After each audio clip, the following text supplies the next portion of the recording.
kemudian juga tentunya Ibu Vina Andriani selaku sumber pada hari ini, ya. Juga saya ucapkan terima kasih kepada Pak Sardin selaku Wakil Dekan Bidang Kemahasiswaan mungkin dari VIP ya, atau mungkin juga yang tergabung dalam Pusat Pendampingan Krisis. Kemudian katanya tadi ada Ibu Gemala.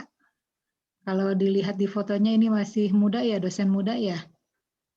Kemudian enggak Ibu, itu mah foto aja.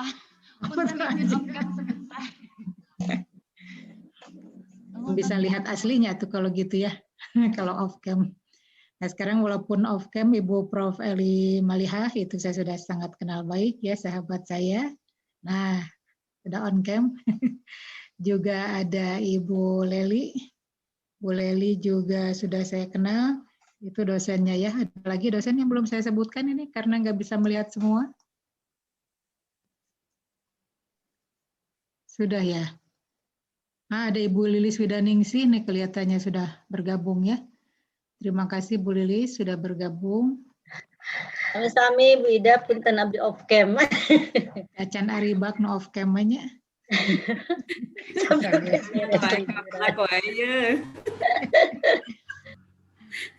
Ya, terima kasih kepada Bapak Ibu semua, Bapak Ibu dosen semua yang selalu peduli ya terhadap krisis yang terjadi di Universitas Pendidikan Indonesia. Juga terutama saya sampaikan terima kasih dan penghargaan yang setinggi-tingginya nih kepada para mahasiswa yang mau meluangkan waktu, meluangkan perhatian, meluangkan tenaga untuk bersama-sama mengatasi permasalahan atau kejadian-kejadian yang berkaitan dengan krisis apapun lah. Saya kalau terlalu menuki kepada krisis seksual agak terlalu sempit begitu ya. Jadi krisis yang terjadi di Universitas Pendidikan Indonesia yang terutama tentunya ini karena berkaitan dengan permasalahan gender ya, sesuai dengan topik atau tema yang akan disampaikan oleh Ibu Vina pada hari ini. Tentunya sebagai sebuah lembaga ya LPPM yang dalam hal ini diberikan kewenangan ya dengan menghadirkan atau memberikan sebuah fasilitas begitu, bukan fasilitas dalam berupa sarana prasarana ya, tapi kewenangan kepada kepala pusatnya untuk melakukan kajian, peraturan, bahkan mungkin tindakan ya Bu Hani ya, kalau ada dalam tupoksinya saya nggak terlalu hafal, atas permasalahan atau kejadian-kejadian krisis yang terjadi di Universitas Pendidikan Indonesia. Tentunya bukan hanya yang dialami oleh mahasiswa, tapi bisa juga oleh tenaga kependidikan dan dosen ya. Jadi memang semuanya perlu ditangani, tapi tentunya memang kalau dosen itu agak memiliki waktu yang terbatas begitu ya.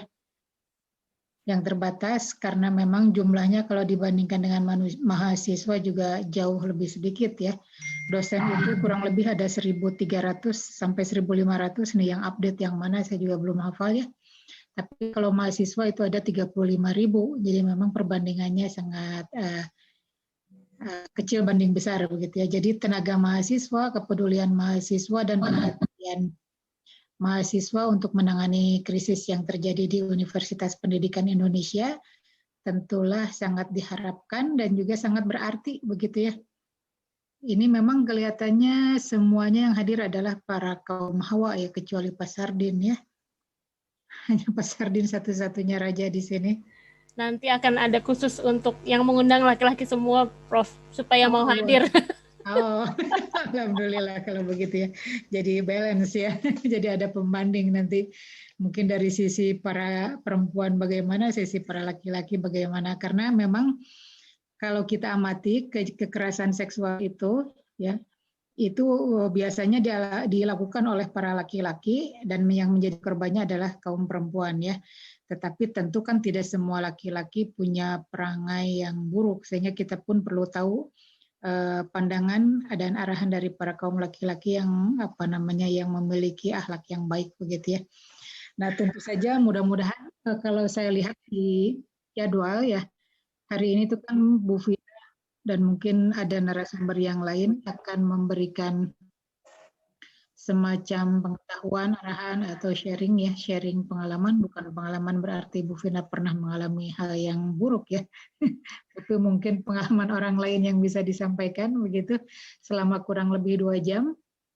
Mudah-mudahan dari diskusi nanti yang akan dilakukan oleh Bapak dan Ibu serta mahasiswa semua itu bisa memberikan pandangan yang lebih luas bagaimana cara kita mengatasi permasalahan krisis yang ada di UPI, dan tentunya mudah-mudahan ini berbuah pahala yang baik ya dari Allah Subhanahu wa taala, karena bagaimanapun niat yang ikhlas dan kemudian diimplementasikan dalam perbuatan yang nyata yang didasari dengan berpegang pada ajaran-ajaran agama Islam. Kalau yang beragama Islam, kalau ajaran agama yang lain tentu juga punya keyakinan yang lain, tapi insya Allah semuanya akan memiliki dampak yang baik. Artinya perbuatan baik kita itu sebetulnya akan kembali kepada diri kita sendiri, yang jelas ya, tidak di dunia juga nanti akan ada di akhirat, tapi juga bisa membawa dampak yang baik pada orang lain ya.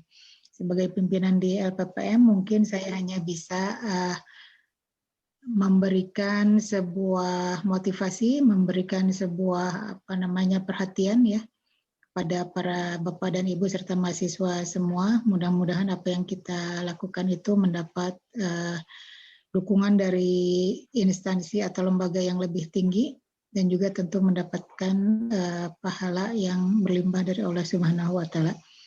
Demikian mungkin ya yang bisa saya sampaikan sedikit dengan membaca basmalah bersama-sama. Bismillahirrahmanirrahim. Kita buka acara ini.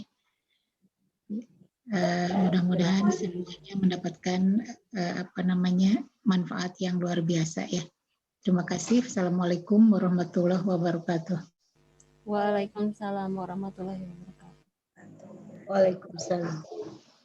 Terima kasih Prof. Ida atas pembukaannya. Selanjutnya kita ke pengenalan Pusat Kajian Pendampingan Krisis ya. Nah, ini kan diadakannya oleh Pusat Kajian Pendampingan Krisis. Seperti apa sih Pusat Pendampingan Krisis itu, dan apa saja yang dilakukan oleh Pusat Pendampingan Krisis?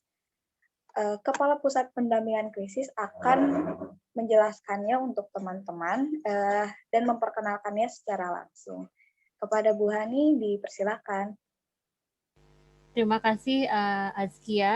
Selamat datang teman-teman dan terima kasih juga sudah hadir. Alhamdulillah ternyata banyak juga peserta laki-laki nih, ada Kang Sukron, ada Kang Faiz, ada tadi siapa lagi ya? Saya lupa namanya, tapi lumayan lah, alhamdulillah ya.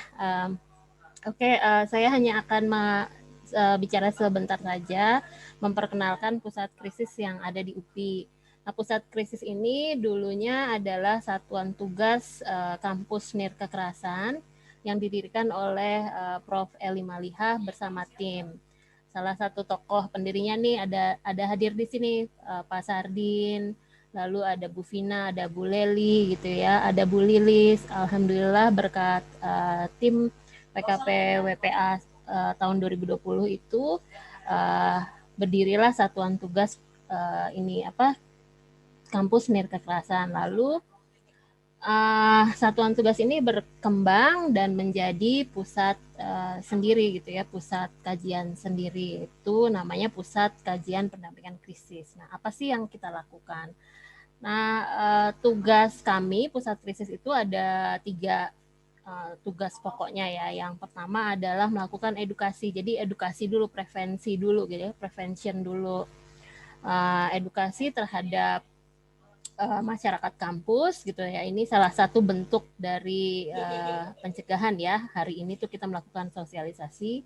Jadi edukasi supaya teman-teman aware tentang isu kekerasan yang bisa terjadi di kampus dan bagaimana menghindarinya, bagaimana mencegahnya, bagaimana untuk tidak menjadi pelaku dan bagaimana untuk tidak menjadi korban juga begitu ya. Dan bagaimana kalau kita melihat kejadian pelecehan, itu apa yang harus kita lakukan. Jadi satu adalah pencegahan dan pendidikan, yang kedua adalah penanganan dan pendampingan. Nah, ini juga kalau seandainya ada kejadian gitu, kasus yang terjadi yang melibatkan masyarakat kampus, bisa dilaporkan kepada kami. Lalu nanti kita akan mencari bersama tindak lanjut seperti apa yang diinginkan oleh pelapor. Nah, penyelesaiannya juga bertingkat ya, nggak langsung dibawa ke komisi disiplin, tapi kita bicarakan dulu dengan apa yang melaporkan, apa harapannya dan lain sebagainya. Sampai saat ini sih penyelesaian itu ditempuh dengan dua cara, ada cara informal, ada cara non formal begitu ya. Cara formal, oke. Nah, yang informal itu ya kita biasanya pendampingan psikologis kepada pelapor. Kalau misalnya pelapor minta dipertemukan dengan pelaku lalu menyelesaikannya bersama, kita juga melakukan fasilitasi itu. Apabila tidak bisa diselesaikan secara informal, maka dibawa ke ranah formal, yaitu dibawa ke komisi disiplin. Itu pun berdasarkan hasil diskusi dan hasil kesepakatan antara pusat krisis dan pelapor. Nah, yang ketiga adalah tugas kami adalah melakukan kajian. Jadi melakukan penelitian-penelitian tentang peristiwa kekerasan di kampus begitu. Nah, teman-teman, tadi di awal saya menayangkan di masa tunggu ya, ketika menunggu acara dimulai, saya tampilkan hotline pusat krisis. Nah, mungkin bisa dicatat oleh teman-teman, saya tampilkan lagi gitu ya sekarang. Sebentar. Mungkin. Nah, ini hotline pusat krisis itu 0813 16570771. Nah, kalau teman-teman punya IG, silahkan follow IG Pusat Krisis di @upi_lawan_ks. Pelaporan bisa dilakukan lewat hotline ini, bisa juga lewat link yang ada di IG UPI Lawan KS ini. Linknya itu bit.ly/anti-kekerasan ya. Jadi nanti ada di Instagramnya.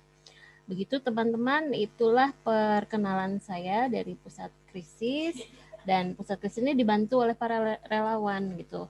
Relawan lulusan Departemen Psikologi UPI, jadi kita punya 2 sarjana psikologi, juga ada relawan dari mahasiswa psikologi yang masih belajar, juga ada dari BK ya. Sebetulnya kami berharap ada juga dari Pak PG PAUD. Kami berharap ada dari setiap fakultas sebetulnya begitu ya. Tapi nanti setelah kita merancang organisasi ini dengan lebih baik, kita mungkin akan mengadakan rekrutmen terbuka untuk relawan. Oke, begitu. Terima kasih Azkia. Saya kembalikan lagi kepada Azkia. Terima kasih atas kehadirannya pada semua teman-teman di sini. Mangga, Kia. Ya, terima kasih Bu atas perkenalan tentang Pusat Kajian Pendampingan Krisis. Ya, begitu ya. Jadi sekarang UPI sudah memfasilitasi teman-teman yang mungkin berpengalaman berpengalaman buruk atau gimana yang berkaitan dengan kekerasan. Sekarang bisa dilaporkan karena sudah ada badannya. Jangan lupa untuk follow juga IG kita di @upilawanks karena akan ada konten-konten menarik juga tentang edukasi mengenai kekerasan dan lainnya. Sepertinya bisa kita mulai ke topik pertama. Tetapi untuk yang selanjutnya ini akan dipandu oleh seorang aktivis muda berbakat. Seorang aktivis muda berbakat pernah menjabat sebagai Ketua BEM Rema UPI periode 2020 sampai 2021. Kita coba sapa Elva. Apa ada Elva? Halo, ada. Suaranya bergabung ya, Elva. Halo, ya. Sudah siap Elva untuk membantu kita diskusi? Siap dong, dengan penuh semangat hari ini. Bagus, semangat ya. Oke, selanjutnya akan saya persilakan kepada Elva untuk membantu diskusi bersama Bu Vina dan salah satu. Nah, silakan Elva. Oke, terima kasih kepada Kia. Selamat pagi kawan-kawan. yang saya hormati, tentu Bapak Ibu yang sangat luar biasa telah membimbing kami hingga hadirnya pusat krisis pada hari ini. Dan tentunya narasumber yang sangat luar biasa, Bu Vina, Kepala Pusat Krisis Bu Hani. Pada hari ini, pada bulan ini adalah bulan perlawanan perempuan. Pada hari ini, UPI juga sudah mengalami kemajuan yang sangat luar biasa dengan adanya pusat krisis ini yang tentunya berpihak kepada korban. Dan pada hari ini kita akan mengadakan diskusi atau talk show bersama teman-teman semua yang dihadiri oleh kawan-kawan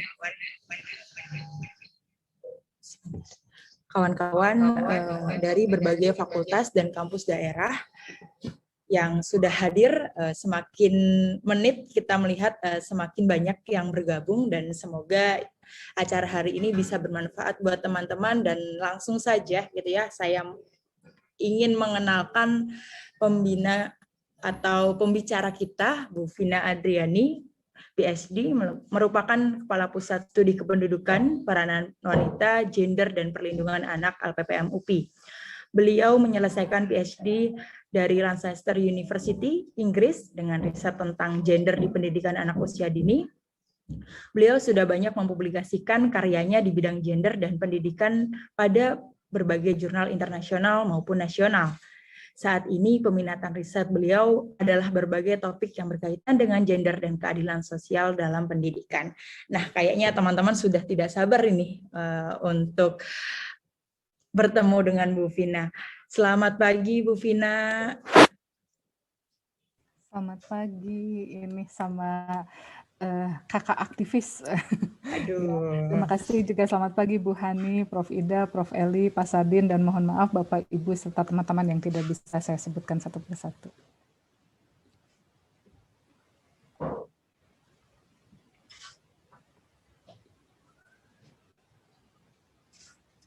Bu Vina, bagaimana kabarnya? Sehat? Sehat, Alfa. Terima kasih banyak. Ya, mohon maaf koneksi internetnya agak kurang baik. Kita awali dulu ya Bu Vina ya dengan pagi ini. Ternyata banyak kawan-kawan yang masih bingung apa sih sebenarnya perbedaan gender, apa sih kekerasan gender itu, apa sih yang biasanya lumrah terjadi di lingkungan kampus. Nah, pada hari ini mungkin kita akan mengenalkan kekerasan berbasis gender kepada kawan-kawan semua agar pencerdasan ini bisa menjadi kampanye besar bersama yang dimulai dari LPPM UPI. Mungkin kita bisa mulai Bu Vina untuk pemateriannya pada hari ini. Kepada Bu Vina saya persilakan. Ya, terima kasih banyak Teh Elva ya gitu ya. Assalamualaikum warahmatullahi wabarakatuh. Selamat pagi, salam sejahtera untuk kita semua. Sekali lagi saya ucapkan terima kasih pertama kepada Ibu Hani yang sudah memberikan ruang diskusi untuk kita semua ya. Kemudian juga kepada Prof. Ida selaku Sekretaris LPPM yang sudah berkenan membuka acara ini. Kemudian juga kepada Prof. Eli, Pak Sarden, Bu Leli, Bu Lilis, dan Bapak Ibu yang hadir, yang tidak bisa saya sebutkan satu persatu. Terima kasih juga sudah meluangkan waktunya di tengah-tengah long weekend ya sebetulnya mungkin ya, di tengah libur panjang kita gitu. Jadi terima kasih banyak sudah bersedia menghadirinya. Ya, hari ini mungkin kita akan sharing saja ya Elva dan teman-teman gitu. Jadi mungkin nanti kita akan lebih banyak diskusinya.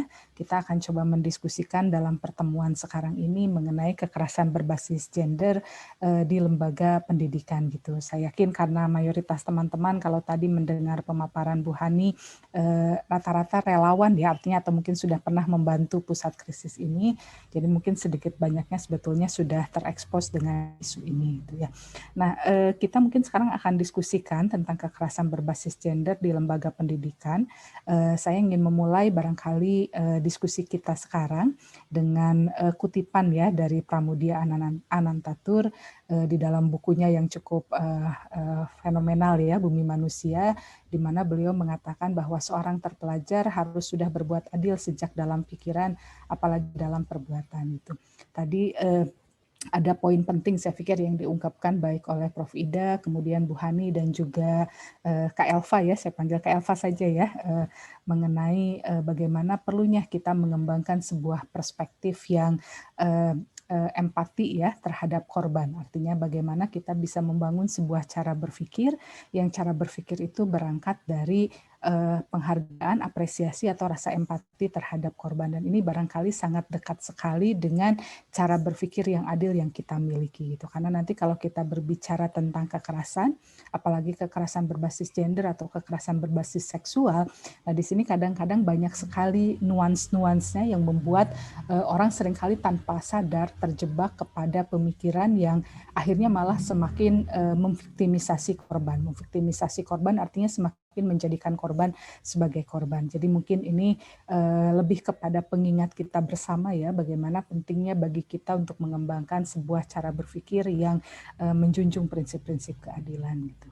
Nah, mungkin teman-teman juga sudah pernah melihat slide ini ya, melihat screenshot ini, bagaimana kalau kita berbicara tentang kampus, kampus ini kan senantiasa diidentikan sebagai sebuah tempat yang terhormat gitu ya. Ketika teman-teman diterima masuk di perguruan tinggi itu kan biasanya di awal sekali ya, ketika teman-teman mengikuti serangkaian acara penerimaan mahasiswa baru, itu selalu dikatakan selamat datang insan-insan pilihan gitu ya, di kampus terbaik dan seterusnya.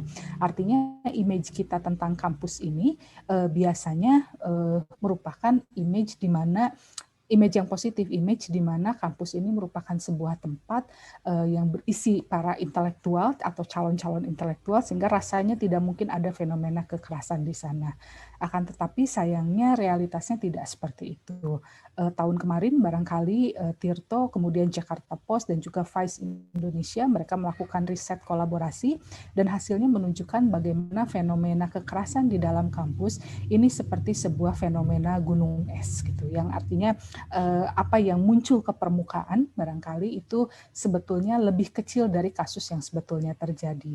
Saya masih ingat diskusi awal dengan Bu Hani dan Prof. Eli, barangkali ketika pertama kali meluncurkan, masih Satgas waktu itu ya, belum menjadi pusat krisis, ketika pertama kali dibuka jalur hotline untuk laporan isu-isu kekerasan, ternyata cukup banyak laporan yang masuk. Itu artinya barangkali menunjukkan bagaimana selama ini ketika tidak ada laporan, bukan berarti tidak ada kasus, tapi memang tidak ada mekanisme, tidak ada saluran bagi korban untuk melakukan pelaporan, ataupun kalau misalnya memang ada, seringkali ada hambatan-hambatan sosial budaya yang membuat korban tidak berani kemudian untuk melakukan pelaporan tersebut. Jadi memang Tirto, Jakarta Post, dan Vice ini melakukan penelitiannya di beberapa universitas yang cukup besar dan cukup ternama gitu ya, dan hasilnya menunjukkan bagaimana ternyata di sana terjadi fenomena kekerasan dan juga pelecehan seksual. Nah, di sini mungkin kita juga harus sama-sama meluruskan perspektif kita atau cara berpikir kita.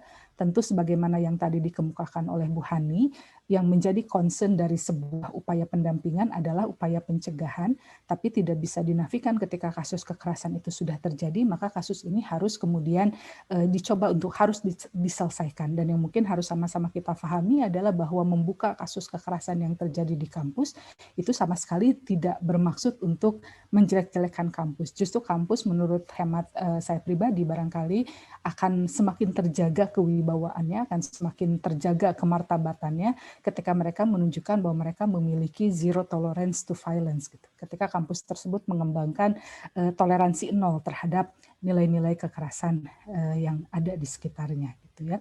Nah, ini juga saya pikir teman-teman juga sudah pernah melihat ya, beberapa bulan yang lalu kita dihebohkan oleh sebuah kasus fetish ya, di mana seorang mahasiswa melakukan pelecehan seksual meskipun di sana tidak terjadi tindakan secara fisik langsung ya, dalam pengertian yang mungkin selama ini kita bayangkan terkait pencabulan, tapi di sana karena memang motivasinya adalah motivasi seksual, di mana si pelaku menemukan sexual arousal ya dengan membungkus korbannya dengan kain jarik, maka ini tetap dianggap sebagai pelecehan seksual. Nah, ini juga menjadi penting contoh kasus ini untuk kita angkat untuk menunjukkan bahwa korban pelecehan seksual ternyata tidak melulu perempuan gitu.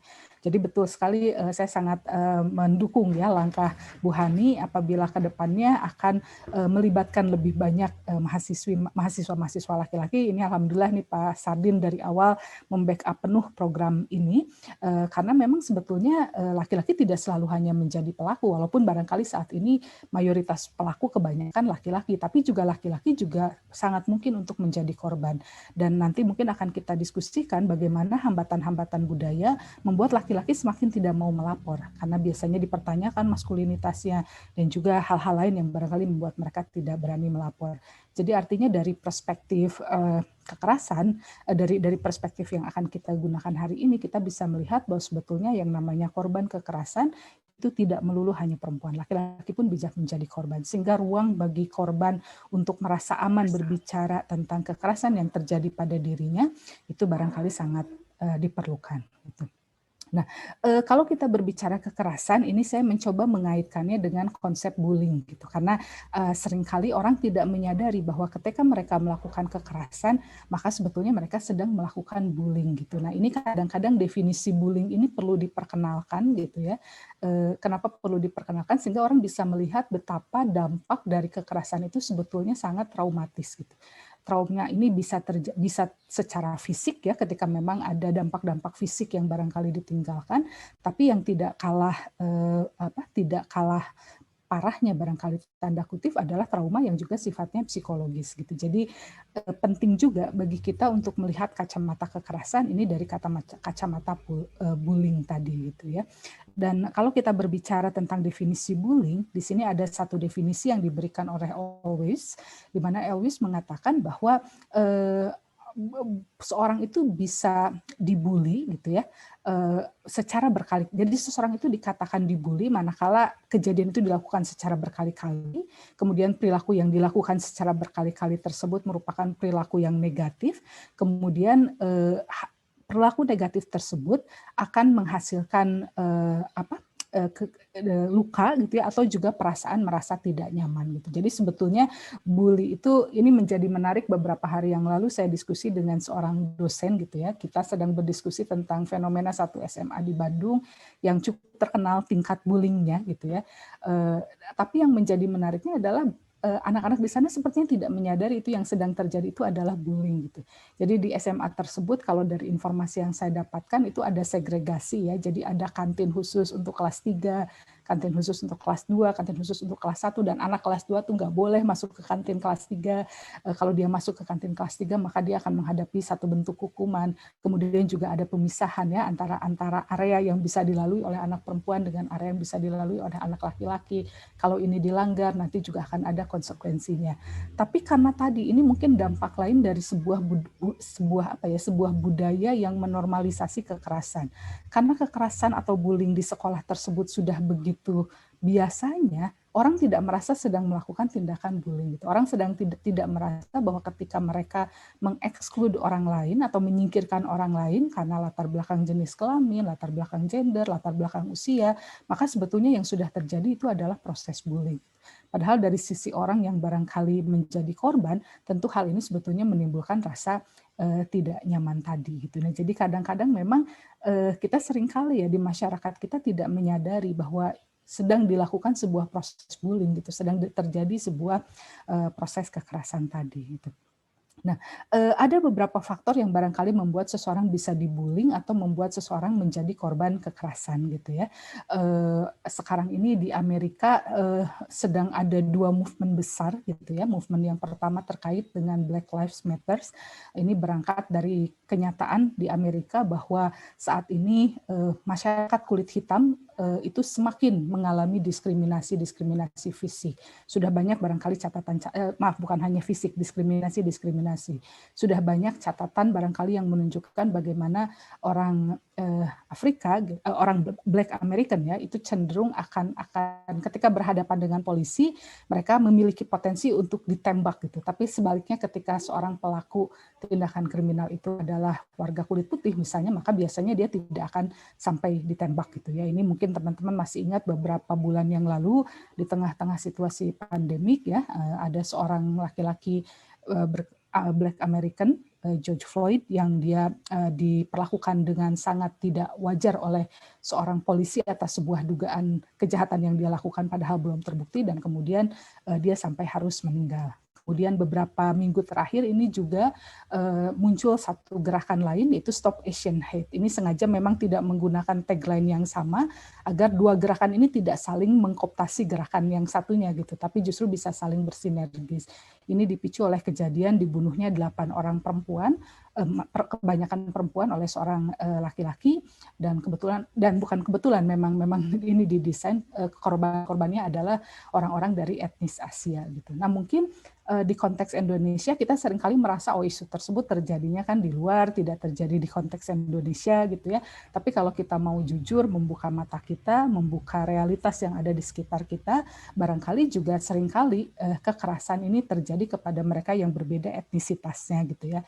Ketika kita masih memiliki asumsi bahwa teman-teman yang katakanlah berasal dari Indonesia bagian timur itu dianggap sebagai subordinat ya. Subordinat artinya dianggap tidak sama dengan mereka yang barangkali berasal dari Indonesia bagian barat, itu juga kan sebetulnya salah satu bentuk kekerasan berbasis etnisitas gitu ya. Nah, ini mungkin saya lupa masukkan di dalam slide saya, tapi kalau kita berbicara tentang kekerasan, dia sebetulnya tidak melulu harus fisik, tapi ada bentuk microaggression gitu.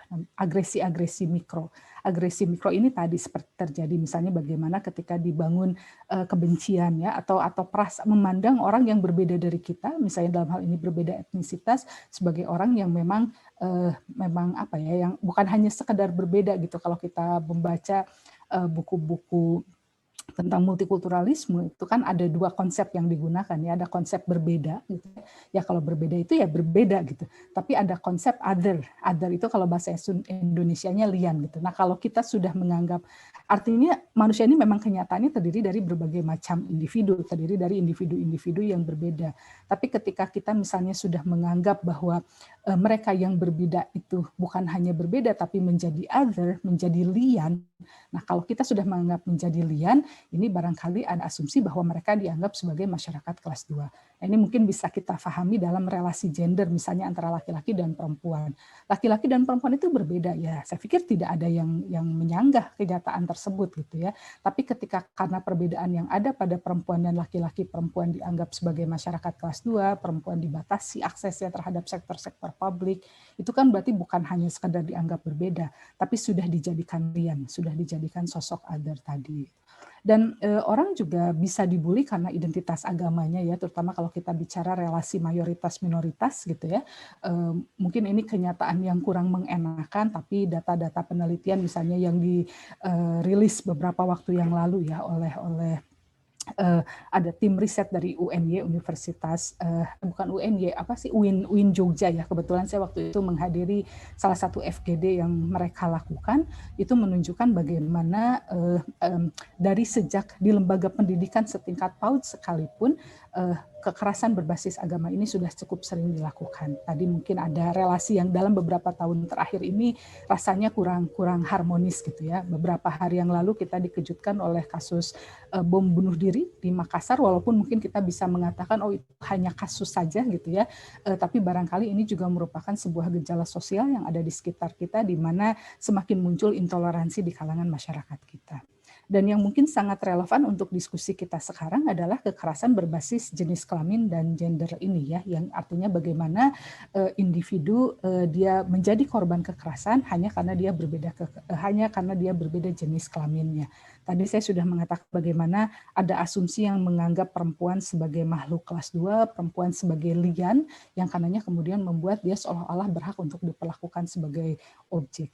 Saya pikir dalam kajian-kajian yang mungkin sudah dilakukan sebelumnya, jadi dalam pertemuan sekarang mungkin tidak saya ulang, kita bisa sama-sama sepakat bahwa sebetulnya kalau kita melihat fenomena kekerasan seksual, banyak sekali yang motifnya itu bukan motif seksual, tapi lebih banyak motifnya itu adalah motif karena relasi kuasa.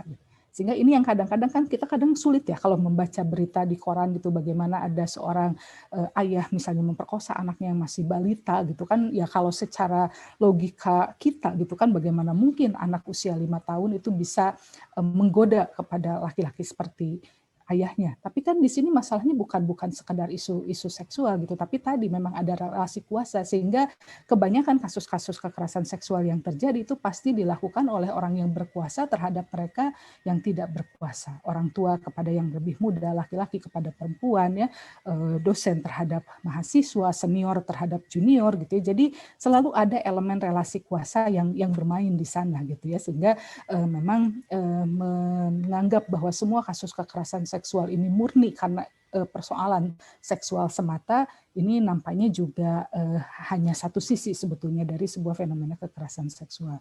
Kemudian juga status ekonomi gitu. Nah, harus diakui di kita kan normanya itu lebih banyak norma kelas menengah gitu ya, baik itu di sekolah atau juga di lembaga-lembaga yang lain, sehingga mereka yang barangkali secara status ekonomi berasal dari kelompok masyarakat yang kurang beruntung seringkali juga mengalami tadi microaggression tadi, yang mengalami kekerasan dalam bentuk-bentuk mikro gitu.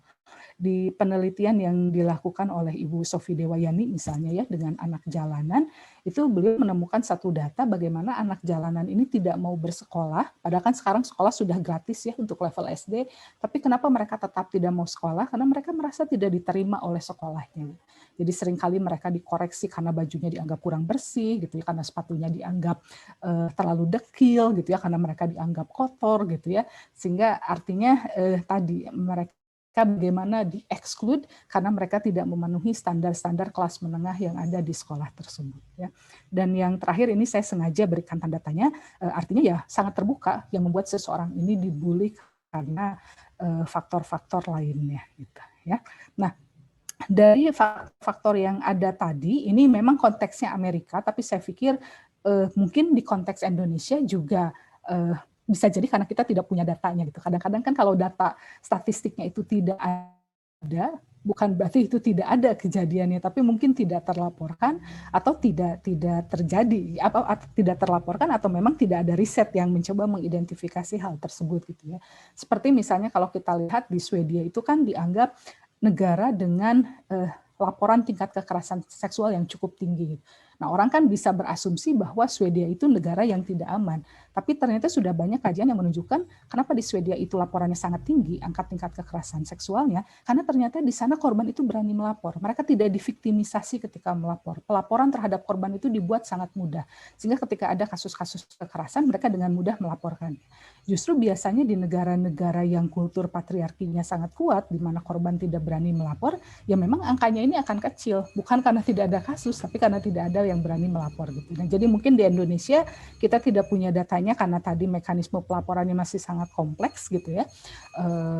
Kalau di desa-desa itu biasanya kan mereka harus pergi ke kantor polisi terdekat yang berada di kecamatan yang berbeda, itu juga sangat-sangat economically tidak efisien ya. Atau bisa jadi tadi tidak ada risetnya. Jadi sebetulnya peluang riset di bidang ini juga sangat terbuka lebar ya supaya kita punya data-data yang lebih akurat.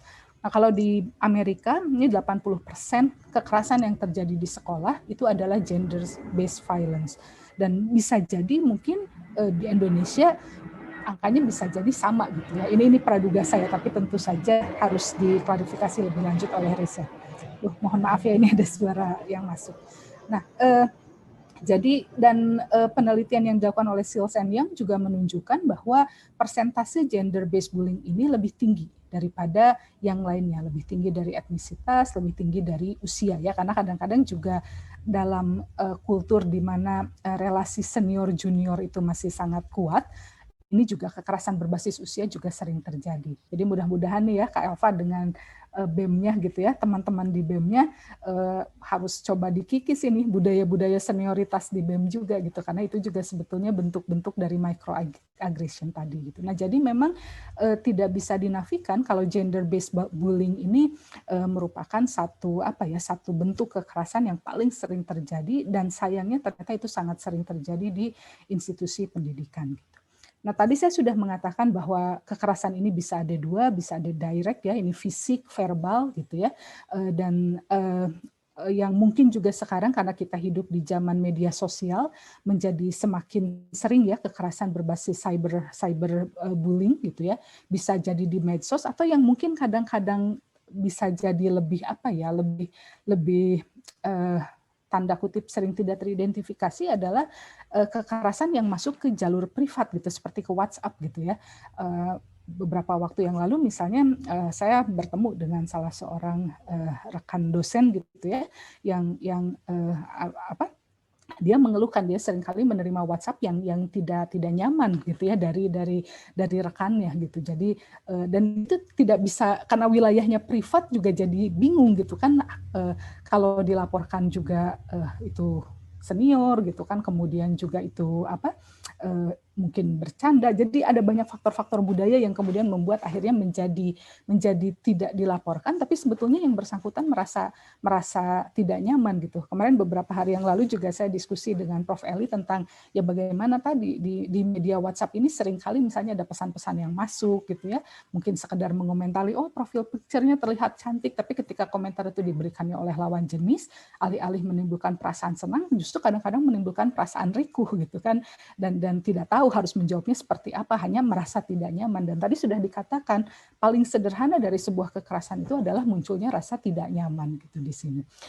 Jadi dia bisa fisik, bisa verbal, dan tadi ya dalam situasi di mana kita semakin banyak menggunakan teknologi, ini juga tidak selalu secara langsung sebetulnya, tapi ketika semakin privat itu justru biasanya akan semakin tidak nyaman, karena ya pertama sulit dibuktikan, dan yang kedua tadi kan ya dalam ruang privat yang harusnya menjadi ruang aman kita, kemudian muncul rasa tidak nyaman, ini juga kan menjadi lebih kompleks lah situasinya.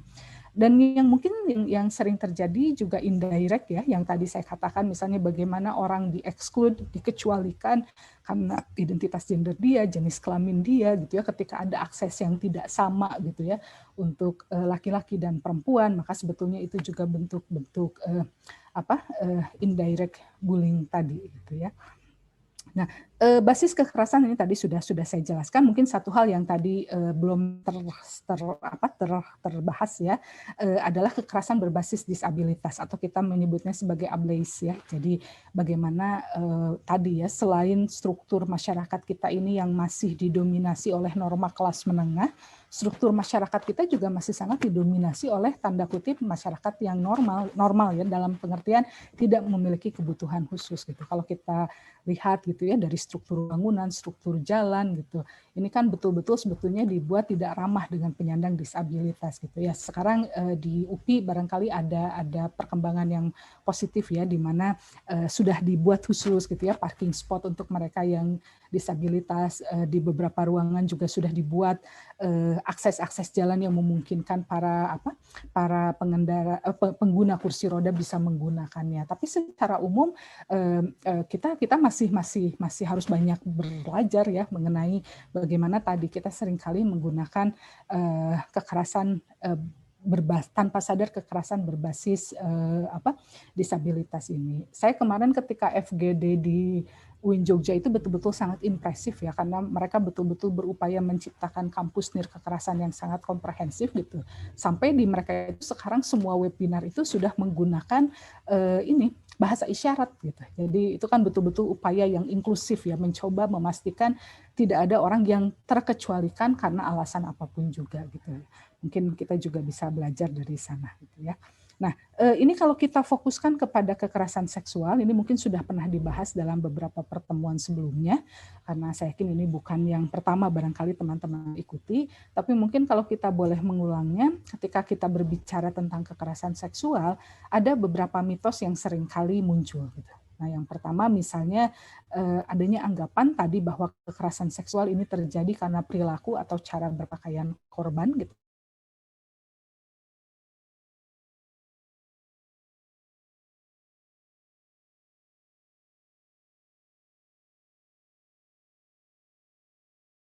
Itu ada istilah mereka seringkali merasa diperkosa berkali-kali gitu.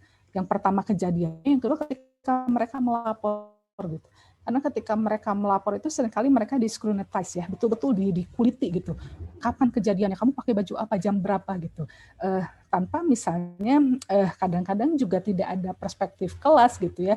Saya masih ingat mungkin teman-teman juga membaca kasus yang cukup viral beberapa tahun yang lalu, di mana ada seorang anak yang dia diperkosa ya, anak remaja ketika dia pulang dari sebuah sekolah. Kebetulan waktu itu di sekolahnya ada kegiatan ekstrakurikuler, dan untuk pulang ke rumahnya itu dia harus melewati perkebunan gitu. Dan di sana dia diperkosa gitu. Tapi ketika dia lapor ke polisi, kan oleh polisi ditanya kenapa pulangnya malam gitu, tanpa melihat bahwa mungkin anak ini ya memang dia berasal dari kelompok ekonomi yang lemah ya, jadi dia tidak punya kendaraan bermotor seperti motor dan mobil. Kemudian juga tidak ditanyakan gitu kan peran pemerintah kenapa tidak membuat sekolah yang dekat sehingga anak ini untuk bersekolah harus berjalan kaki sekian puluh kilometer gitu ya. Artinya kan sebetulnya ada banyak faktor yang di luar dirinya gitu yang membuat kejadian itu kemudian terjadi gitu ya.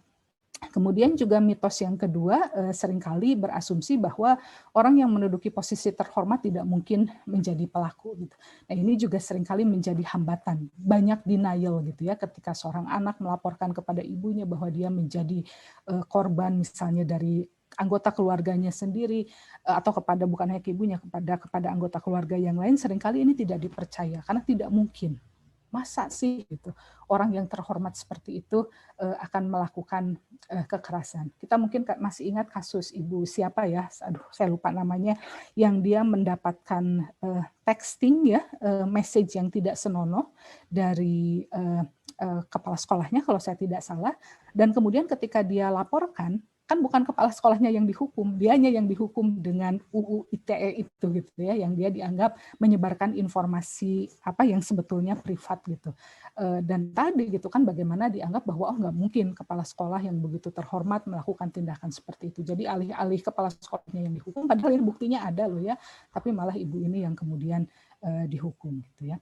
Kemudian kita juga sering menganggap bahwa kekerasan seksual hanya dilakukan oleh orang yang tidak dikenal korban. Faktanya adalah kebanyakan dari kasus kekerasan seksual dilakukan oleh orang yang dikenal oleh korban.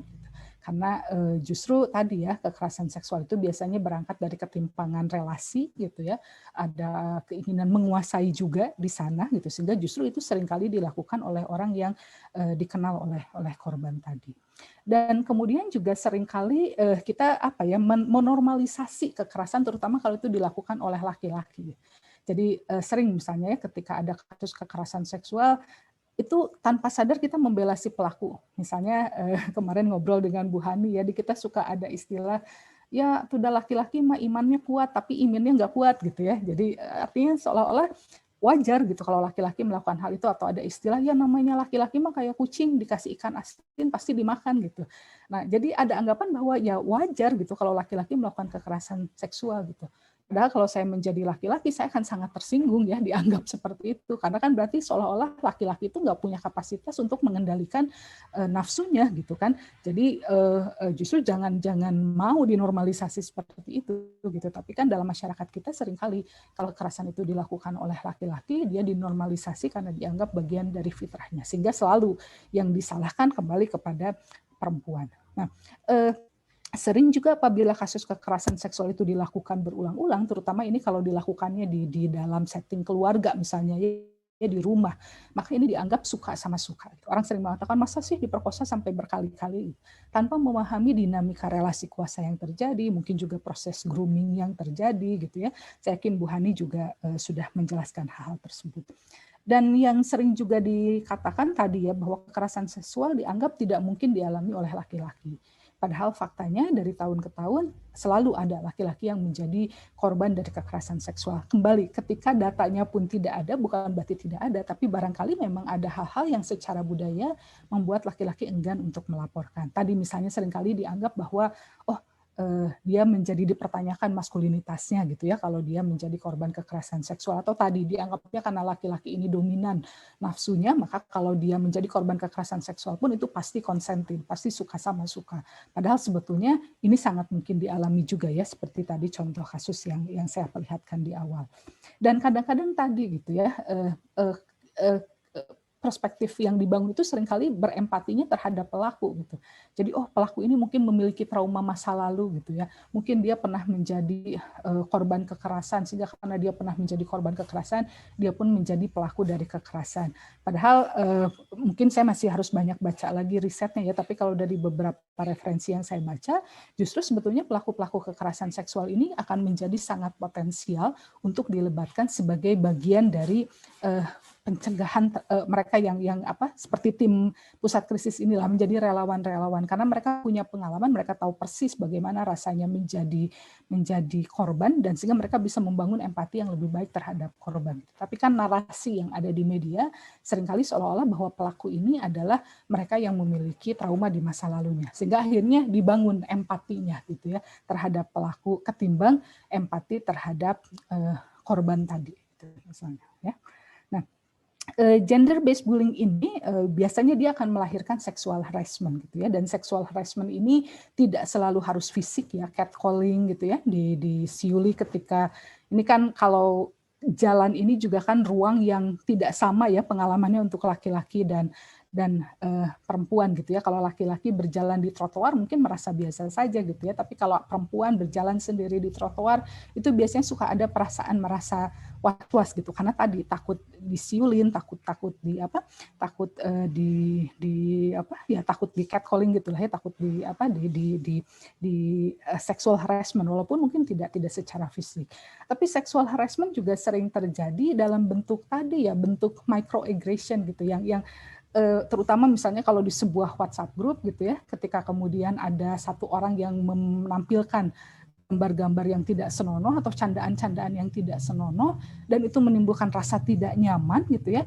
Nah itu juga kan sebetulnya bentuk sexual harassment gitu, dan orang tidak berani bicara karena itu forum besar gitu ya. Yang lain sepertinya malah ikut berpartisipasi, ikut tertawa atas candaan tersebut, sehingga ketika ada 1-2 orang yang protes, mereka malah merasa menjadi mereka yang lian gitu, mereka yang aneh gitu. Nah ini juga sebetulnya bentuk-bentuk sexual harassment yang tidak disadari ya. Dulu Pak Sadin itu pernah mengingatkan bahwa kalau budaya orang Sunda itu cawokah ya. Cawokah itu artinya seringkali memang candaan-candaan Sunda itu mengandung unsur seksualisme gitu ya.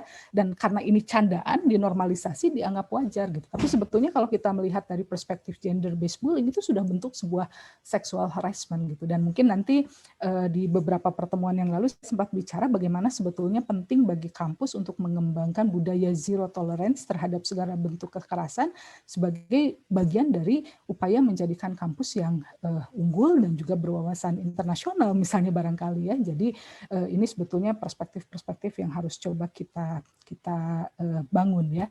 Dan pada akhirnya sexual harassment ini hanya akan melanggengkan budaya patriarki, budaya yang menganggap perempuan sebagai objek gitu ya.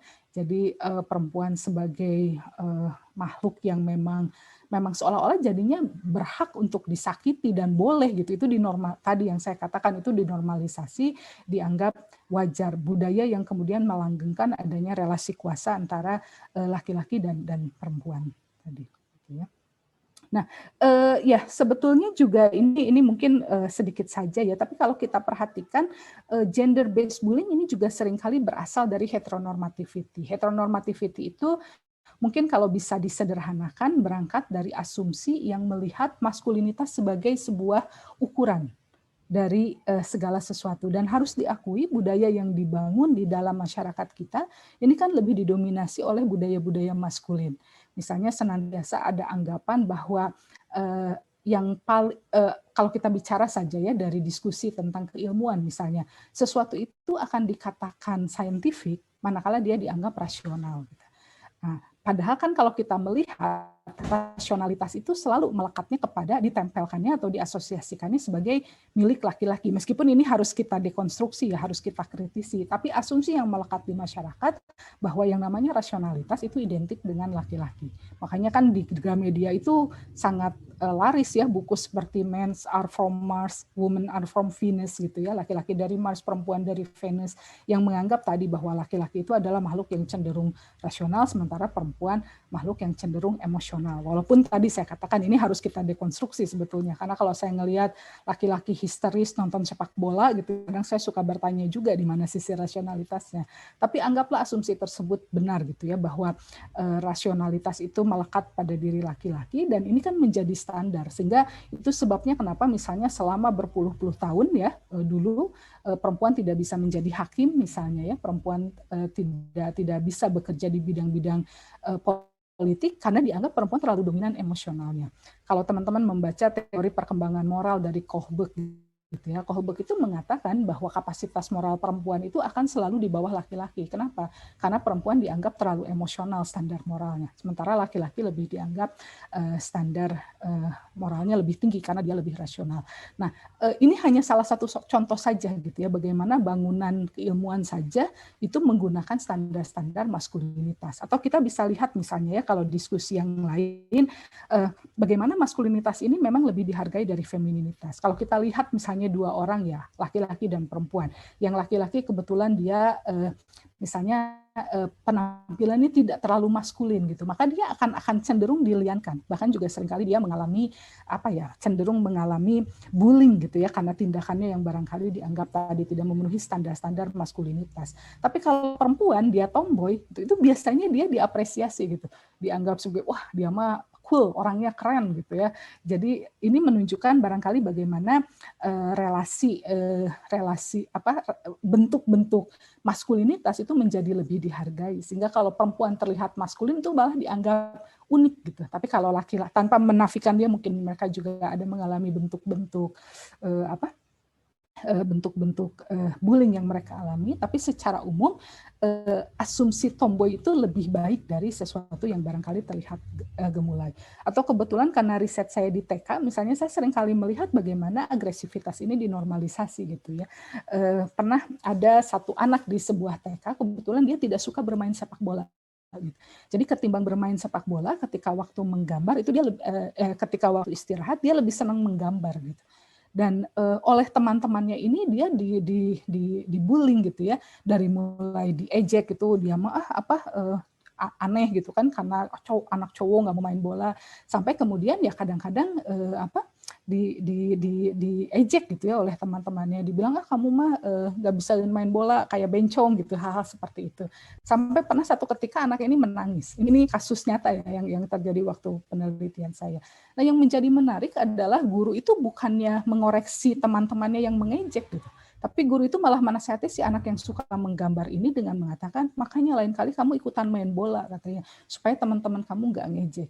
Buat saya ini jadi menarik gitu, bagaimana agresivitas dinormalkan, agresivitas dibiarkan, sekelompok anak yang mengejek anak laki-laki yang tidak suka main bola itu dianggap wajar, justru si anak yang menjadi korban bullying ini malah diminta untuk confirm ya, untuk melakukan konformitas terhadap teman-temannya yang tadi gitu, tanpa mencoba menjelaskan misalnya kepada anak-anak yang lain bahwa ya memang minat orang itu berbeda-beda, ada orang yang suka main bola, ada orang yang tidak suka main bola, dan barangkali itu harusnya tidak dianggap sebagai sebuah masalah gitu. Nah, ini yang seringkali juga terlihat ya dalam diskusi tentang kekerasan berbasis gender, di mana dia biasanya sangat melekat dengan konstruksi toksik maskulinitas. Tadi asumsi bahwa laki-laki harus selalu berkuasa, laki-laki harus selalu lebih kuat gitu ya. Ini sering terjadi. Beberapa tahun yang lalu kebetulan saya mendampingi Rutgers, kita membuat modul pendidikan seksual untuk anak dan remaja, dan waktu itu kita roadshow gitu ya ke beberapa kota gitu. Nah, itu sering kita ketemu dengan anak SMP ya yang usia kelas 2 SMP sudah gonta-ganti pacar. Itu kalau ditanya kenapa kamu gonta-ganti pacar, jawabannya iya soalnya kalau nggak pacarnya itu aja saya malu diketawain sama teman-teman. Itu kan berarti ada konstruksi toksik maskulinitas ya, asumsi bahwa tadi laki-laki itu identik harus selalu banyak pacar, harus agresif gitu ya. Jadi dan ini biasanya sering menjadi kekerasan berbasis gender. Di budaya masyarakat kita ada istilah suami takut istri gitu. Jadi kalau ada suami yang dia mungkin saking cintanya pada istrinya mengikuti apa yang diminta istrinya, itu malah dianggap sebagai sebuah kegagalan gitu. Masa suami itu takut istri gitu. Nah, jadi kan artinya tadi ya kita menganggap bahwa yang namanya suami itu harus powerful, harus galak gitu ya, harus bisa mendominasi istri gitu. kalau dia tidak didominasi oleh istri malah dipertanyakan maskulinitasnya gitu kan. Jadi ini juga barangkali salah satu contoh bagaimana kekerasan berbasis gender itu seringkali juga berjalan beriringan dengan konstruksi toksik maskulinitas ini gitu. Nah, ini mungkin sudah cukup lama, tapi ini kan sebetulnya kalau Indonesia merupakan salah satu negara yang memang melaksanakan konvensi PBB terhadap hak anak, di sini sebetulnya sudah sangat jelas dikatakan ya bahwa tujuan dari pendidikan itu menyiapkan anak untuk bisa hidup berdampingan, membangun toleransi antar jenis kelamin ya, dan juga antar orang dari berbagai jenis agama, nasionalitas dan juga etnisitas gitu. Dan kalau kita lihat dari tujuan pendidikan itu kan sebetulnya tujuan pendidikan merupakan sebuah alat ya untuk menghapus segala bentuk kekerasan, apakah kekerasannya bentuknya rasisme, prejudis atau juga kekerasan berbasis seksual yang sedang kita diskusikan. Nah, ini mungkin sedikit penutup saja bahwa kalau kita melihat kepada SDG ya, dan sekarang ini kan menjadi penting sebetulnya karena kalau UPI misalnya sekarang juga sedang mengembangkan wacana World Class University, salah satu indikator yang digunakannya adalah indikator-indikator dari SDG. Kita bisa melihat bahwa di sini ada 2 indikator penting, yang pertama quality education, indikator nomor 4, dan yang kelima indikator gender equality, di mana di kedua poin ini dijelaskan bagaimana bahwa salah satu atau salah 2 dari indikator quality education dan gender equality itu adalah terhapuskannya budaya kekerasan. Kemudian juga bagaimana kampus bisa membangun sebuah budaya yang memastikan bahwa ada akses yang sama bagi laki-laki dan perempuan di ruangannya. Dan yang paling penting tadi tidak mentolerasi kekerasan dalam bentuk apapun juga. Ya, itu saja mungkin sedikit dari saya. Nanti mungkin lebih banyaknya kita diskusi saja ya, Kak Elva dan teman-teman semuanya. Mohon maaf apabila ada kekurangannya. Mangga kalau ada hal yang ingin ditambahkan atau ditanyakan, didiskusikan dengan senang hati akan saya coba lakukan. Itu saja barangkali. Assalamualaikum warahmatullahi wabarakatuh. Selamat pagi. Waalaikumsalam. Luar biasa sekali ya Bunda Vina. Ternyata banyak sekali tadi materi-materi yang memang ternyata dan membuat kita bilang oh iya ya gitu, oh iya, dan banyak sekali hal-hal yang memang harus disupport, apalagi teman-teman di sini banyaknya pengurus di ormawanya masing-masing, di tingkat jurusannya masing-masing banyak sekali, dan harapannya ya tadi